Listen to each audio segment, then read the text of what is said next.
Welcome back to the show. I'm Miss Kim and I am doing a super fun science experiment. It's called a rainbow cloud in a jar. And I'm gonna show you a little bit later how you can do it at home too. Well, the reason why I'm doing this is because it's my spring break. And I have lots of time to read books, do science, do arts and crafts, and I'm gonna show you all of those things that I'm doing for my spring break and some things that you can do on your spring break too. So let's get started with the Hey Miss Kim show you will never forget. Come along. It's time for crafts. For this week's arts and crafts project, it's going to be used with basic materials that you might already have at home. I'm gonna be using some colorful tape, white paper, and my favorite arts and crafts material, which is oil pastels. These come out really pretty in color, but you're welcome to use color pencils, markers, or crayons. Let's get started. All right, so choose your first piece of tape, and you're gonna design this any way you want.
Now you're gonna remove your tape from your coloring.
Be sure to always write your name.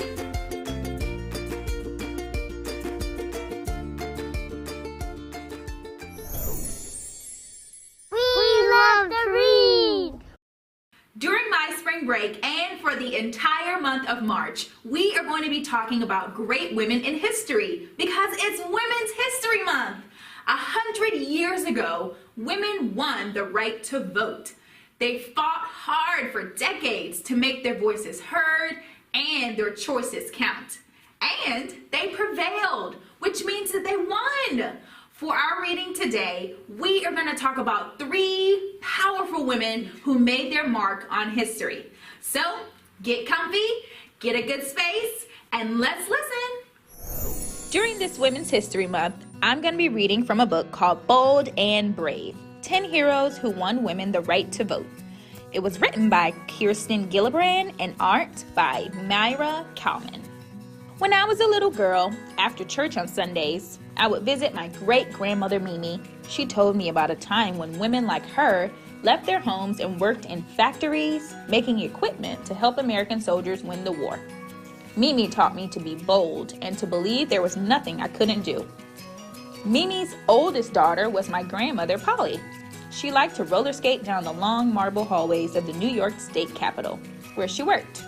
When I was about 10, Grandma took me to a big room where ladies stuffed envelopes with letters urging people to vote. I thought, I want to be just like them someday. Grandma taught me to fight for what I believed in. Grandma's oldest daughter was my mom, Penny. She always did what she set her mind to. She was a sports writer for her student newspaper, even though girls were not allowed in the press boxes.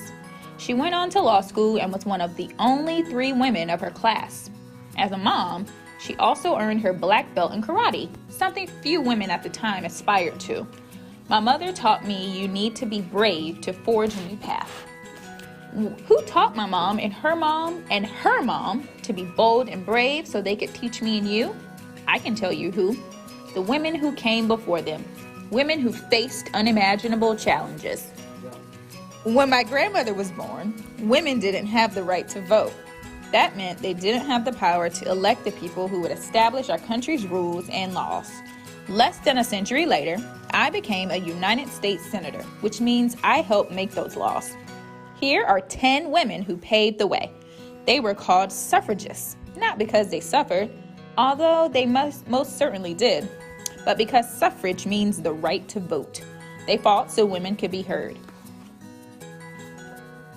Elizabeth Cady Stanton. Born in 1815, she passed away in 1902. Her stance was, dare to be different. In 1848, Elizabeth Cady Stanton was a young mother when she and her friends decided to hold a big meeting about women's rights. They believed something uncommon at the time, that all men and women are created equal, and wanted laws to guarantee it. They especially wanted the right to vote. The 300 women and men who attended this convention near Elizabeth's home in Seneca Falls, New York, became some of the earliest American suffragists. People made fun of the suffragists, but Elizabeth didn't let that stop her. She was fearless. As a young girl, she rode horses, learned Greek, and played chess, all of which were typically just for boys. She once said, "The best protection any woman can have is courage." The first convention in July 1848 was only the beginning of her 50-year effort to win voting rights for women. She was not alone in her journey. Susan B. Anthony, born in 1820, she passed away in 1906. Her stance was never give up. Susan B. Anthony was an abolitionist, which means she opposed slavery. Elizabeth Cady Stanton convinced Susan to fight for women's rights, voting rights too. Together, they were a team. Some people said that Elizabeth forged the thunderbolts and Susan fired them. Susan traveled the country by train and horse, drawn coach to rally support for voting rights for women, often wearing her favorite red silk shawl. She wrote home. We speak in school houses, barns, sawmills, log cabins with boards for seats, and lanterns hung around for lights. But people come 20 miles to hear us. Today, 20 miles may not seem far, but before cars, it could take all day or longer to travel that distance. In 1872, Susan tried to vote for president and was arrested. She spoke out for years and years until she died, almost 15 years before women won that right. Others carried the torch and the amendment that finally granted women the right to vote, the 19th Amendment, is also called the Susan B. Anthony Amendment. Sojourner Truth. She was born in 1797 and passed away in 1883. Her stance was, "Speak the truth." Sojourner Truth's given name was Isabella Baumfree. She was born into slavery in Ulster County, New York. She left her owner in 1826, the year before enslaved people were freed in her state. Years later, she changed her name. Sojourner means someone who travels from place to place. And truth was at the center of her faith. She once said, "I will shake every place I go to." And she did exactly that. Sojourner was one of the first African American women to successfully stand up for herself in court. Her young son was still enslaved, and she sued to free him and won. Sojourner fought to end slavery and traveled the country pressing for equality for all. She worked with some of the most important thinkers of the day, such as abolitionists Frederick Douglass and President Abraham Lincoln. In 1851, she spoke at the Women's Right Convention in Akron, Ohio, and in 1867 at the American Equal Rights Association meeting in New York. Sojourner asserted that all people deserved the right to vote, no matter the color of their skin or if they were male or female. Sojourner lived to bring justice to others, proclaiming that the truth is powerful and will prevail. Stay tuned for the rest of March to learn about great women who made their mark in our history. So, while I have all this time during my spring break, I'm going to be doing a little science experiment. It's the exact same one that we saw at the beginning of the episode, and it's called Cloud in a Jar.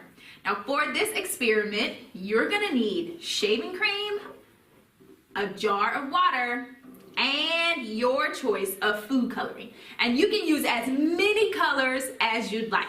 So grab a towel or a nice clean surface and let's get started. You can put a generous amount, like that.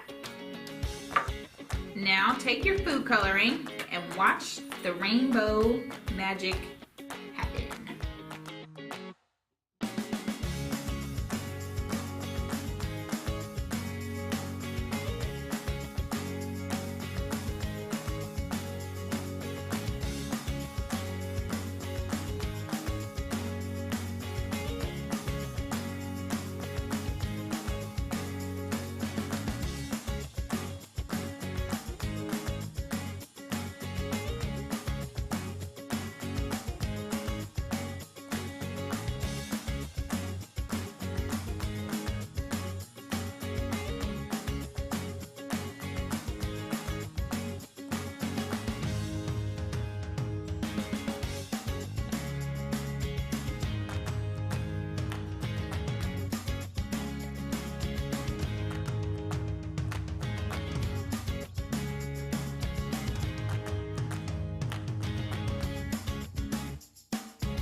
And now a minute for our parents. Hello parents, and welcome back to A Minute Just For You.